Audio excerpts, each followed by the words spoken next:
Welcome to the Evergreen Thumb, your go-to podcast for up-to-date research-based horticulture and environmental stewardship knowledge to help you grow and manage your garden. Produced by Washington State University Extension Master Gardener volunteers and brought to you by the Master Gardener Foundation of Washington State. I'm your host, Erin Hoover, a WSU Extension Master Gardener since 2015 and a certified permaculture designer and modern homesteader. WSU Master Gardener volunteers are university-trained community educators who have been cultivating plants, people, and communities since 1973. Are you ready to grow? Let's dig into today's episode.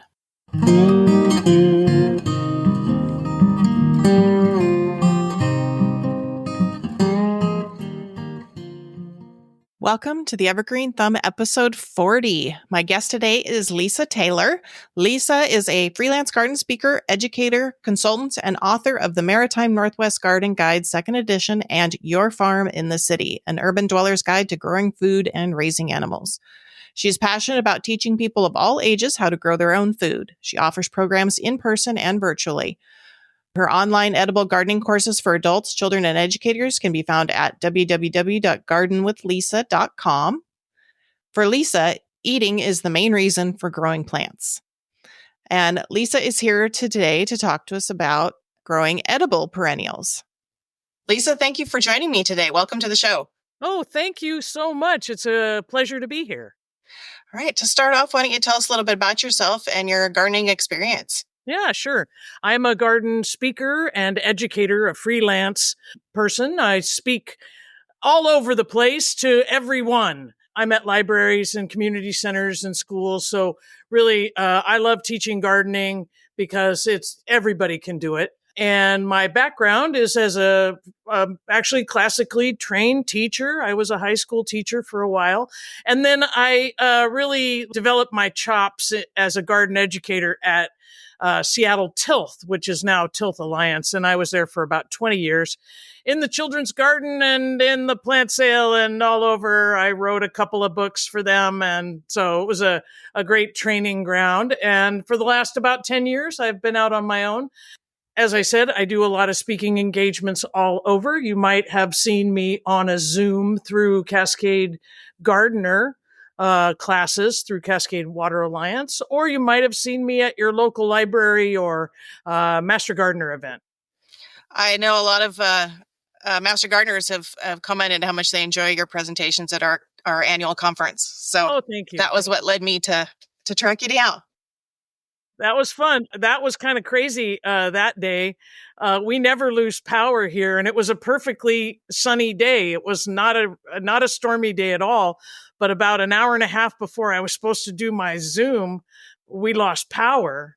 Oh, no. And so I was trying to figure out a plan B, and I moved up to a bright window, and I got a hotspot on my phone, and I was just about to turn it on and test it out. And the lights came back. So really quickly, we moved everything back down to the studio, and I was only a few minutes late. All right. So you're here today to talk to us about edible perennials for the Pacific Northwest, which is one of the things I've been really interested about. So let's start off by talking about how they compare to annual crops as far as the benefits of perennials versus annuals. Sure. Well, I think maybe the biggest benefit is you don't have to replace them. You plant them once and they're there for you forever, or for as long as you want. Whereas annuals, you're just they keep you running, so you've got to harvest them and replace them and that kind of thing. With perennials, they just have a different relationship with the soil and the microbes in the soil. So they require fewer inputs as far as fertilizers and water once they're established. A little bit of mulch and they're good to go. So that's nice. You can definitely save a lot of money because, again, you're not replacing things. You're not having to sow. You also end up with a longer growing season. So since they're in place, as soon as the soil warms up to 40 degrees, they'll start to grow. So some of the earliest things you can eat or see in your garden and the last things sometimes in the garden. So you can really expand your growing season And they tend to be real multifunctional things. So they're not just edible, but wildlife like them. They provide beauty, they provide shade, maybe they're medicinal as well. So just a real nice multifunction thing. And then, you're increasing diversity, but you're also able to grow things you might not be able to buy or find anywhere else. So I think that's one of the benefits. And then, some of the challenges might be for space for your annual crops because, people still want to grow those and you should. Some of these perennials, when they're mature, can be quite large. So, then fitting them in an already kind of congested urban lot can be tricky. But there's lots of small plants that can do the trick. It can take a while sometimes before you get a harvest, 4 to 5 years sometimes before you start to get any fruit or food off the plant. And then sometimes the yields are giant. I had some kiwi at the children's garden. Like when they were really producing, there'd be like 1,500 pounds of fruit that would come off of those vines. And they're not ripe to eat when you pick them. They're hard and they have to ripen over a series of weeks or months. And so it was always pretty tricky to find cold storage for them and to frankly find people that were interested in, sharing with us. So that's one of those things where, like, if you're really lucky, you might have a really giant harvest. And then that's the other maybe challenge is the harvest. Sometimes they come out on all at once and it might not be the most convenient time in your life. So I have some fruit that mature and ripen late August. And when I had school age children, man, that was the worst time to have to try to harvest and preserve that stuff because my schedule was just blown out, So those are some of the benefits and the challenges with edible perennials. Okay. So I know a lot of gardeners think of fruit primarily when you're talking perennials. So what are some of the better fruits for the Pacific Northwest? The other non-fruit bearing? Well, how about artichokes or asparagus? All of your culinary herbs that you like, all those Mediterranean herbs. I am a big fan of chives. I think that chives are underrated, but they're a member of the onion family. They are easy to grow and delicious and beautiful. And I like their cousin garlic chives even better because I like to cut those and add those to my dumplings. So there's plenty of greens and other things that aren't fruit, but sure, I think fruit and nuts tend to be a pretty big section of edible perennials. And it's for me, I think that's not a problem because fruit is expensive to buy at the farmer's market or at the regular market, and it doesn't keep very long. So having something at your home where you can harvest as they ripen and process them as you go, I think that's a great option. I forget about artichokes. I've never successfully grown artichokes as a perennial. They always die. Yeah, sometimes they can be a little half-hardy, but if they're in the right, well-drained, sunny location, they can go again and again. And they've got a cousin called cardoon that's maybe even a little bit hardier. And it's one where you don't eat the flower bud, you eat the stalk. Yeah, so sometimes we have to look beyond our culture to find new things and to see how they're eaten. Yeah. Okay, so we talked about, you mentioned herbs, specifically chives. Yeah. Let's talk about more herbs. I love herbs. Yeah, herbs are great. And, we're on the west side of the Cascades. So for us, it's pretty easy to grow all those Mediterranean herbs that we love so much in the kitchen. So anything that likes a wet winter and a dry summer will do great. And I hear over in Spokane, you can even grow like rosemary perennially typically, but the others you might want to grow in pots and bring in. So, let's do it. Parsley, sage, rosemary, and thyme, right? All of those. Parsley's not a perennial. It's a biennial, but it acts like a perennial if you just leave it alone. because it seems to just continue to go and go. Sometimes I'll cut down the flower stalk the second year and it just kind of keeps going and going. Super cold hardy. And boy, some kids grew some parsley at one of my schools last year and we planted it. And it is like the greenest, most bodacious parsley of all. So I'm having a lot of fun. Like, oh, I can cook that. I've got parsley. That's great, you know. So all of those. I think the one I left off is lavender. So that's also nice. And then like oregano. So a lot of those they just stand evergreen through the winter. Oregano, depending on where you have it, I've had it in a nice secluded little spot that was quite temperate, stayed green all the time. Harvested it all winter. I've also had it in other more exposed places and it'll die all the way back and then come back. And sometimes marjoram is a little more tender. So that one, all of these can be really nice. Those culinary herbs like in the landscape, because a rosemary can be a small shrub, and if you put a sage in the right place, it can be 6 feet wide and 4 feet tall, so they can grow quite large if they're in nice places. They grow and behave well in pots. So you can really put them in lots of different places. I like to have some of those like right on the deck or right outside the kitchen door, so I can just pop out, cut a few things, and bring them right into the kitchen. Yeah, I built an herb bed that's right outside our back patio. And I've got built a little bit of everything, but I made the mistake of letting my parsley go to seed. I didn't cut enough of it down. And so now the whole bed has got a carpet of parsley seedlings. Awesome. Well, you can just thin as you harvest. Yeah. Right. Yeah. And if we get a deep freeze, maybe you'll lose some of that crop and you'll have natural natural thinning will happen for you. I couldn't believe how much all of a sudden it all came up in like September. I'm like, oh no. Yeah. Okay. What are some lesser known perennials foods that would thrive in the Northwest? Maybe they're a little more known because they were like unknown 10 years ago, but I've got a few that you might like.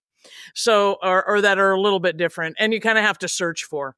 There's one that I am just absolutely in love with, and it's a little hardy green. It's from Europe, across Europe, and I think even into Asia a little bit. It's called sculpit in English, but stradolo in Italy. So it's bladder campion, and in Great Britain, they'll grow it for the tender greens. So they just grow it until they get some greens, cut it off, and let it come again. I grow and usually get the first like nice succulent greens, and those make a really interesting pesto. It's hard to describe because it's like an amalgam of a bunch of different herbs, but nothing too overpowering, just really unique and delicious.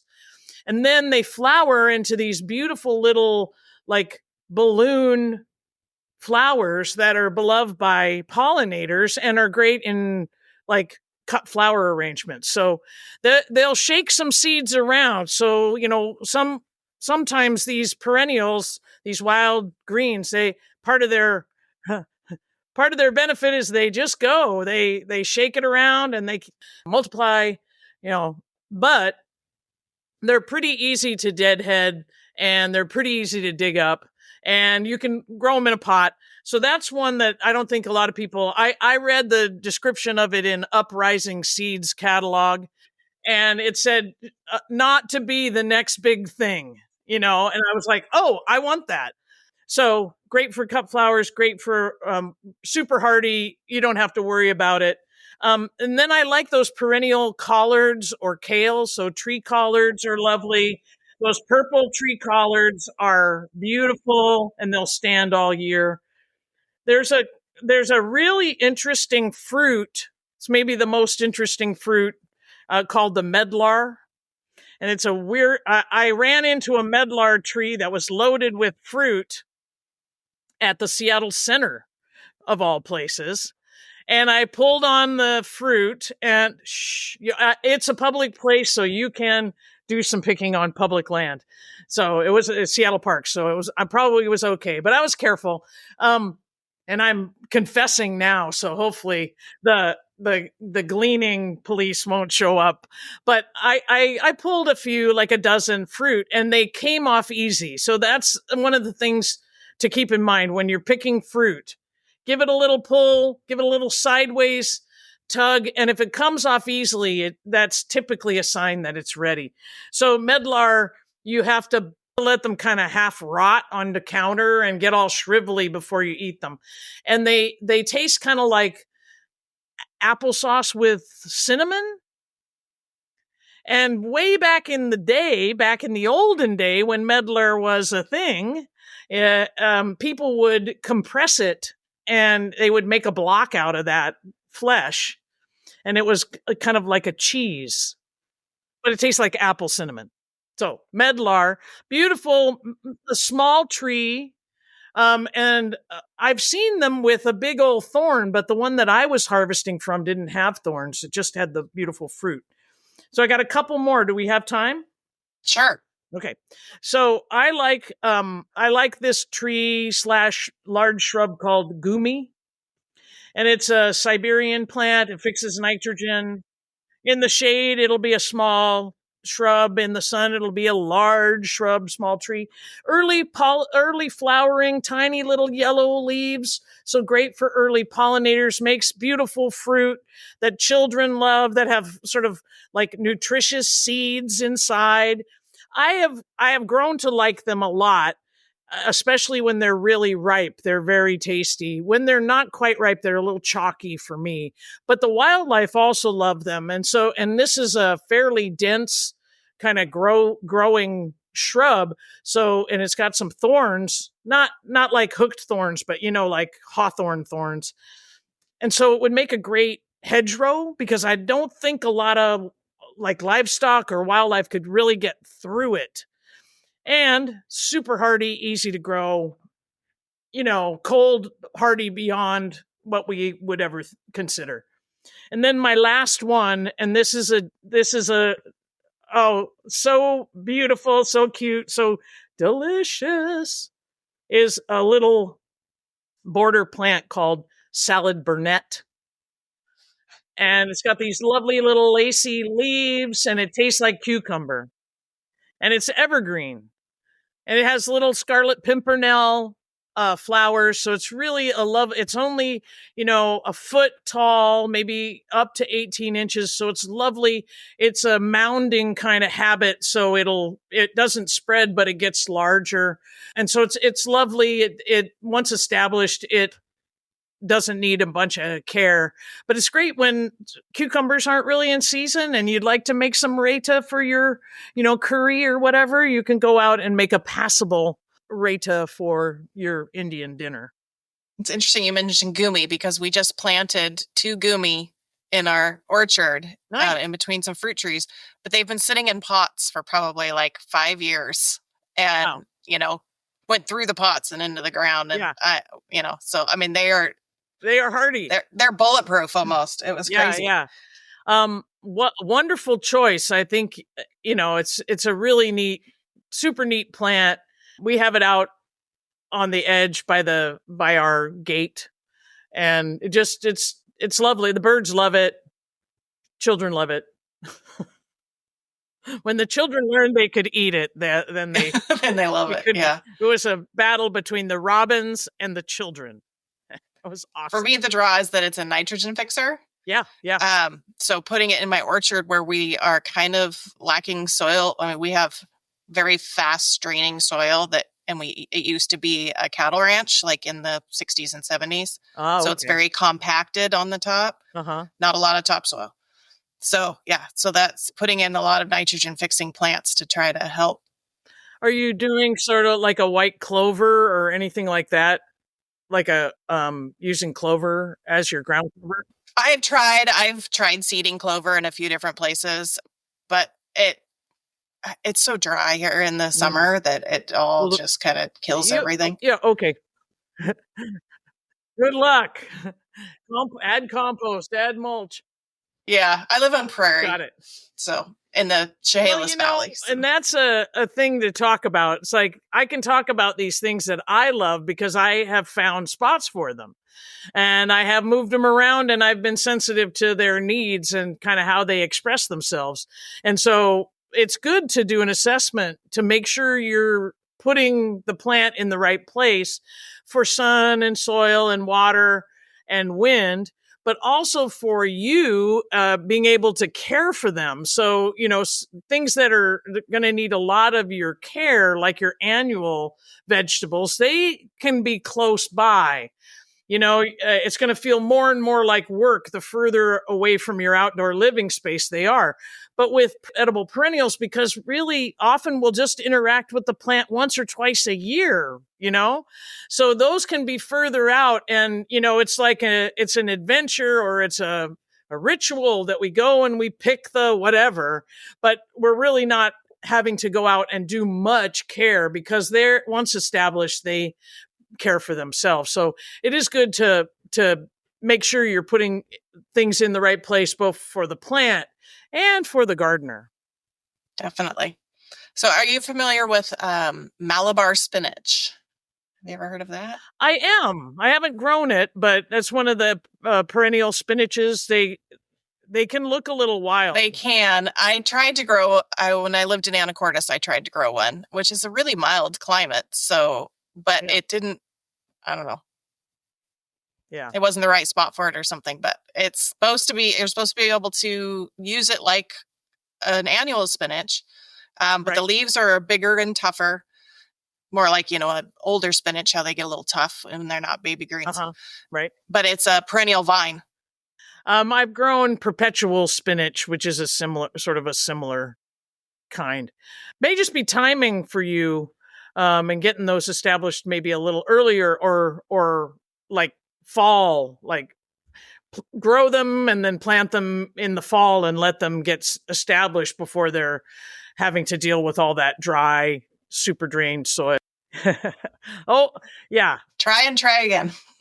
The other thing is to check your seed catalog and make sure it's one that, is from around here. And so maybe a Malabar or a perpetual spinach grown by, Whidbey's Deep Harvest or Bellingham's Uprising or Cottage Grove's Territorial Seeds might do a little better.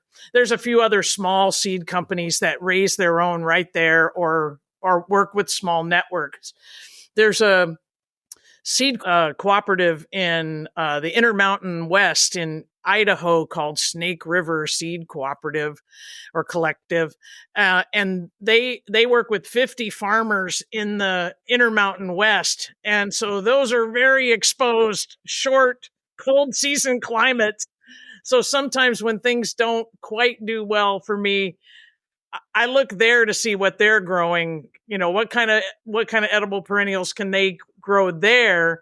There may be a good chance that they could do very well here. So I'm often looking for those, frigid, harsh climates and seeing what they have to offer. And that might be a good option too for people who are further east and, like in Spokane or, in that part of the state too. Yeah. If you're over in the other side, on the east side, check them out. They are available sometimes in stores. Like I found them at the food co-op Pilgrim's Market in Coeur d'Alene. And I was like, because I'm always looking for, like when I'm speaking with groups, I'm always looking for local sources, as local as I can. And they're really cool. They tell you who grew the seed and where their farm is and all of that. And I've got a couple of annuals that I grow from them that I've saved seed from and grow sort of year in, year out. So yeah, I always kind of try to look to those especially over in the eastern part. If you can look at places that only have 90 frost-free days, then that's a great source for looking for plants and seeds that you might grow. Right. Are there native edibles that we should consider? Sure. And that's one of the hardest ones. Because here's one that you're going to love: miner's lettuce, right? That's a native. nice little ground cover, come again, high vitamin C, crunchy, delicious. One that I like that's a native is sea kale or Cranberry maritima. It's a big plant with deep green waxy leaves. It's really great, especially as like an alternative to another shrub you might have in your garden. You could have Cranberry maritima. Is lovely. Now, salal has always been a mystery to me. I knew it was edible, but when I ate those fruits, yuck. But somebody told me sometimes you have to find the way to eat the edible perennials. And somebody told me take the fruits and make syrup out of them, and they are delicious. So, a deer fern are one of the ferns that you can eat the fiddleheads on. I haven't eaten it, but it's like one of those indigenous plants. Camas is one that would grow down in your area. Definitely. We have a lot of camas. Hey, have you eaten it? I have not. Every year when they're in bloom, because we're really close to the Chehalis people, and they are always looking for places to harvest it because it's part of their native diet. But my understanding, it has a lot of inulin in it, so you have to cook it very thoroughly, or it can give you a gut ache, kind of like sunchokes and some of those other that are really high in inulin. Right. And you have to be careful because there are lookalikes as well that can be toxic, like death camas. Once it's in bloom, it doesn't look anything the same. I mean, it's a similar growth habit, but the blossoms are very different. So, which is why they always harvest when it's blooming, so that they don't accidentally harvest the wrong plant. And that may be why I've stayed away. I usually just try to really get things I can absolutely identify that don't have a lot of lookalikes. But it is a native, and people eat it and can grow it. Evergreen huckleberry is a lovely plant. It stays small for a while and then suddenly it goes.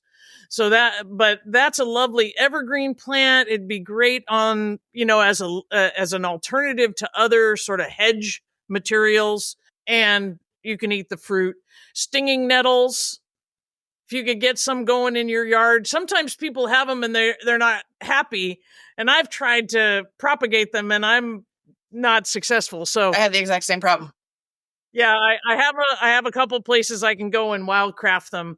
And when you wildcraft, you need to absolutely 100% sure what it is, and you need to be careful not to take it all and not to wreck the landscape. Right. And you have to be careful picking on public lands. Some of the state lands have certain restrictions on where and how much you can take. Right. And usually parks are okay, but again, who wants to be in a park where somebody, scoured the hillside and took all of it? Oso berry or Indian plum, service berry, and then blue elderberry, which is actually gorgeous. Just absolutely gorgeous. It has a tiny little region where it's native, and we happen to be in it. So it looks a lot like the lace leaf black elder, but it produces blue fruit. Mm-hmm. Yeah, and they can get very large. Yeah, they can. And sometimes pruning increases their size. So you got to be careful. Always good to know about the uniqueness of all your plants. There are some general things we can say, but it's always good to really learn each plant that you're including in your landscape, so you make sure you do right by that plant as far as what it needs, as far as harvesting and pruning and all the rest. Yeah, serviceberry is another one that gets very large. We have one. It could be a shrub in a shady spot, mm-hmm. So you can play a little bit with their needs, and you can keep them a little bit more. Some things you can keep a little bit more contained or smaller if you just give it a little less than what it likes. Beautiful fall color, delicious fruit. I had one at there's one at the Good Shepherd Center right on the corner. I would go by it daily, and I would grab fruit daily and eating serviceberry. It was fantastic. Yeah, it was funny because my husband, when we first moved down here, he saw it and it was in, full fruit, and it was just loaded. And he's like, we have this huge blueberry bush. What the heck is that? I said, no, that's not a blueberry. Yeah. You taste them. It doesn't taste like, it looks just like a blueberry, but it doesn't taste like it. It's pretty seedy like Yeah. a blueberry, but yeah, I'm a big fan. Been a fan of serviceberry for just beautiful. Right now, I mean, it had lovely fall color. Right now, it's got really great bark.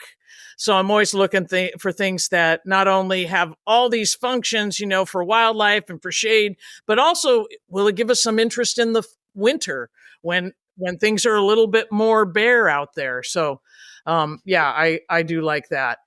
The osoberry I found, they're pretty much all pit.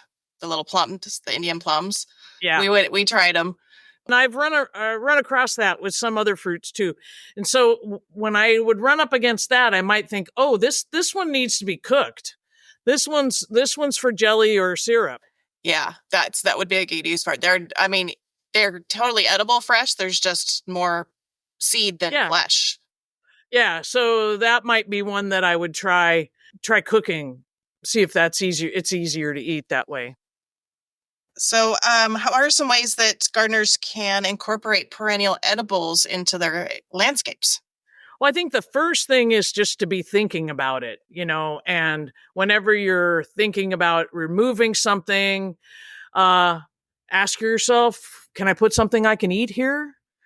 I shared an edible perennial list with you, and that's a really good resource because it may, there's a bunch of stuff on there that you'll be like, oh yeah, oh yeah, asparagus, So thinking about that, you can expand beds and add some. If you are removing azaleas or rhodies, blueberries would love to be in that spot.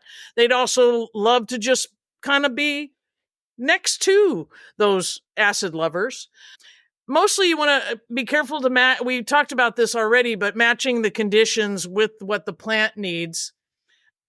You might want to put something in, like right now I'm looking out the window at the garden a lot more than I'm actually out at the garden. And so thinking about what kind of perennial edible also has beautiful color or shape or a uniqueness, beauty that I can see from my house or from my outdoor living area. So thinking about like, oh, it'd be nice if we had something out there.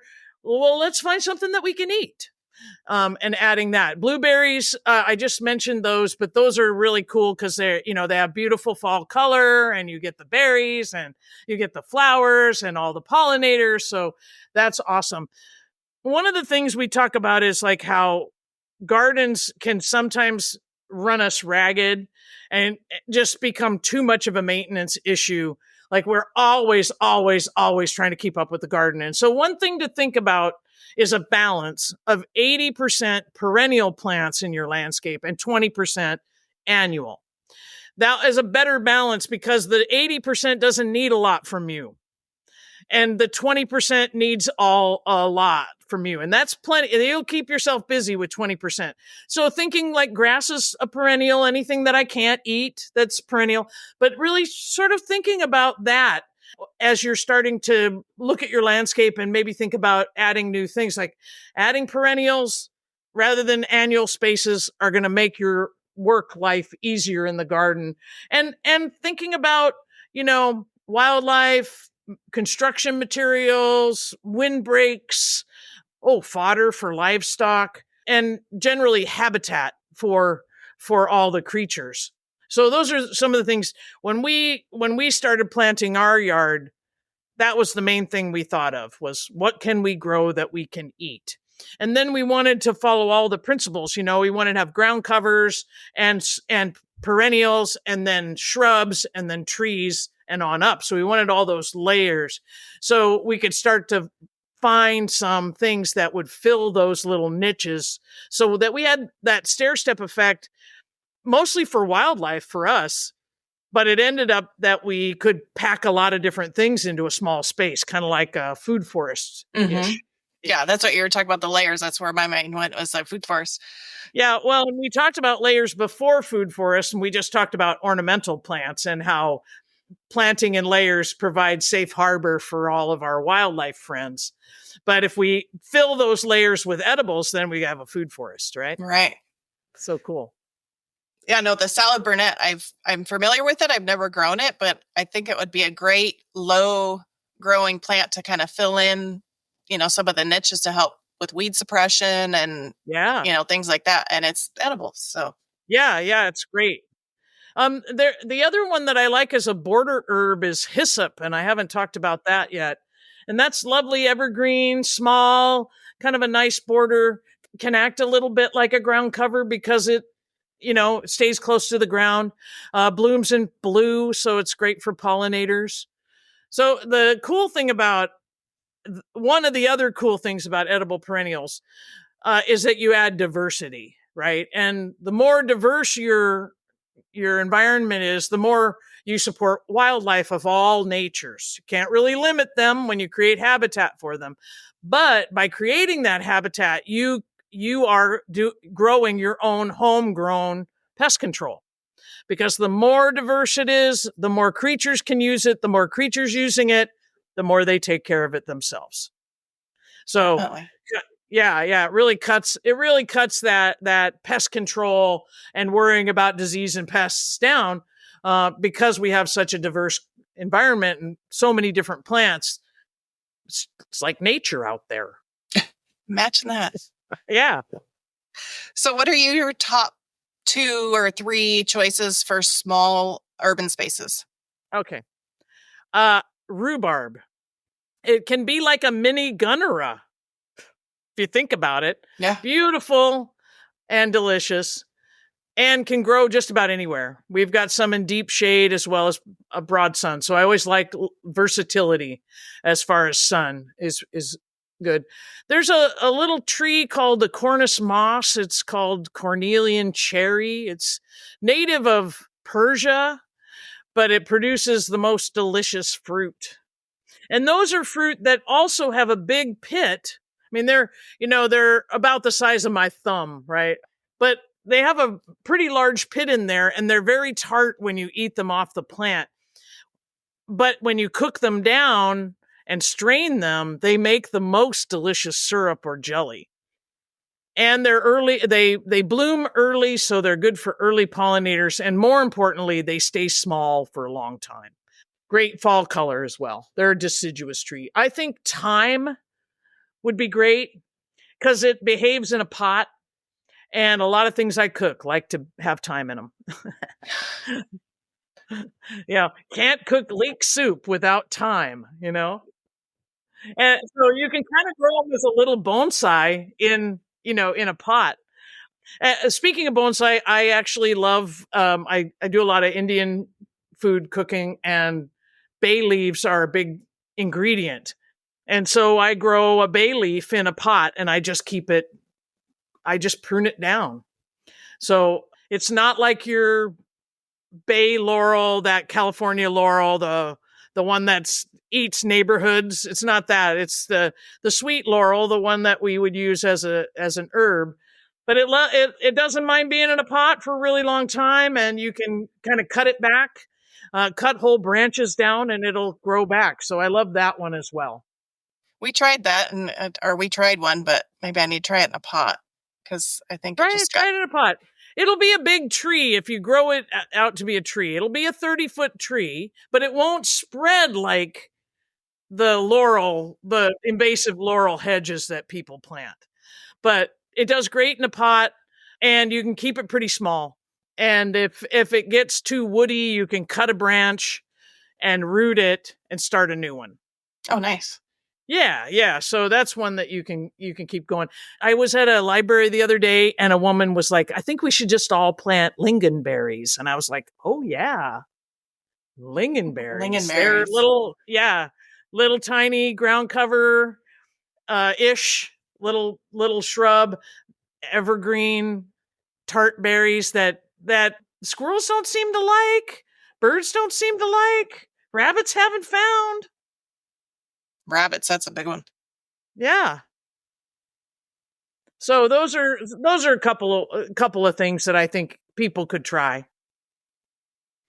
Okay. So what are your favorite edible perennials in your garden? Yeah, well, it changes every year. And I've already talked about a lot of my favorite ones. But right now, Welsh onions, and they're a perennial onion. So whenever, lovely. The neighbors' blackberries. The neighbors' ones, not your.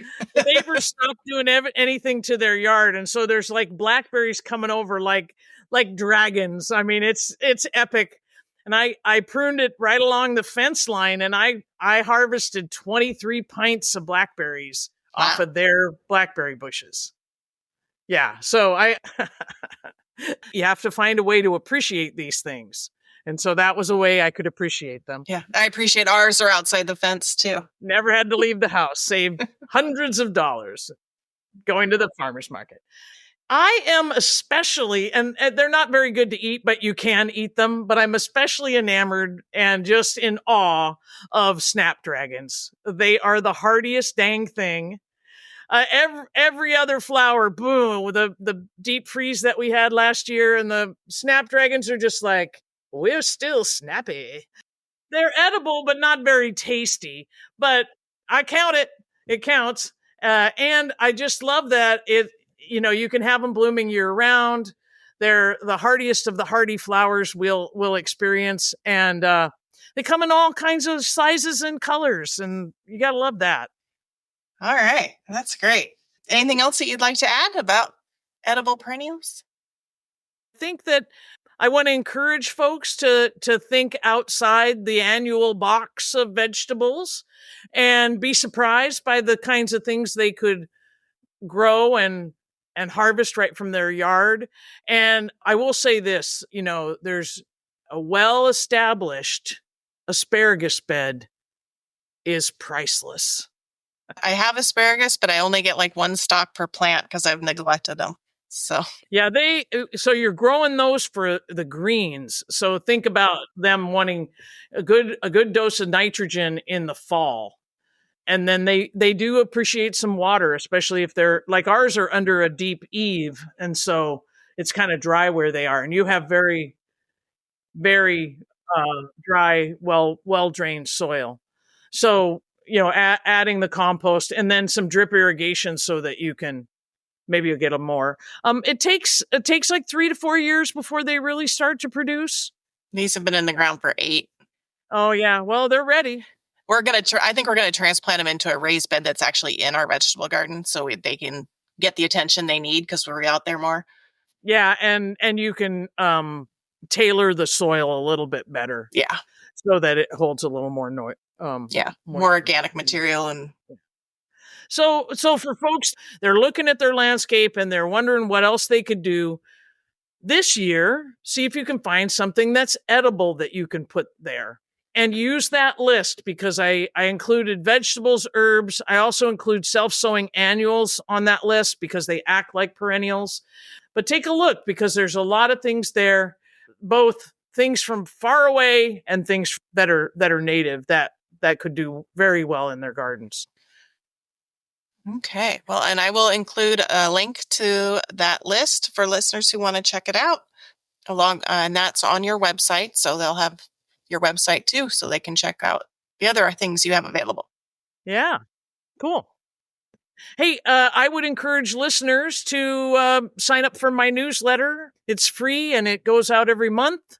And it tells you what you can do in your garden, inside and outside, and kind of serves as a garden guide to keep you on track. And I always include some interesting articles and a family craft. Oh, nice. Great. Yeah. So you can sign up right on my website to get my newsletter. So I encourage you to do that. In fact, this month, because I was preparing for this interview, I thought, I should just put an article about perennial edibles in here. So that will be the main article.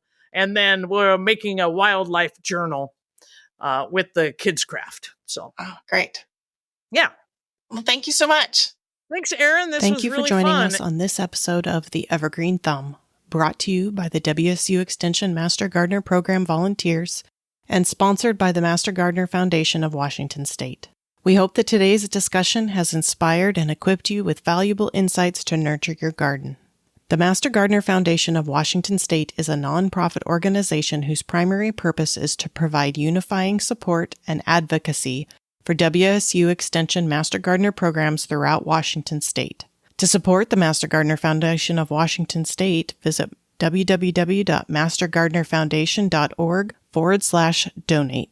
Whether you're an experienced Master Gardener or just starting out, the WSU Extension Master Gardener program is here to support you every step of the way. WSU Extension Master Gardeners empower and sustain diverse communities with relevant, unbiased, research-based horticulture education. Reach out to your local WSU Extension office to connect with Master Gardeners and tap into a wealth of resources that can help you achieve gardening success. To learn more about the program or how to become a Master Gardener, visit mastergardener.wsu.edu/get-involved. If you enjoyed today's episode and want to stay connected with us, be sure to subscribe to future episodes filled with expert tips, fascinating stories, and practical advice. Don't forget to leave a review and share it with fellow gardeners to spread the joy of gardening. Questions or comments to be addressed in future episodes can be sent to hello@theevergreenthumb.org. The views, thoughts, and opinions expressed by guests of this podcast are their own and do not imply endorsement by Washington State University or the Master Gardener Foundation of Washington State.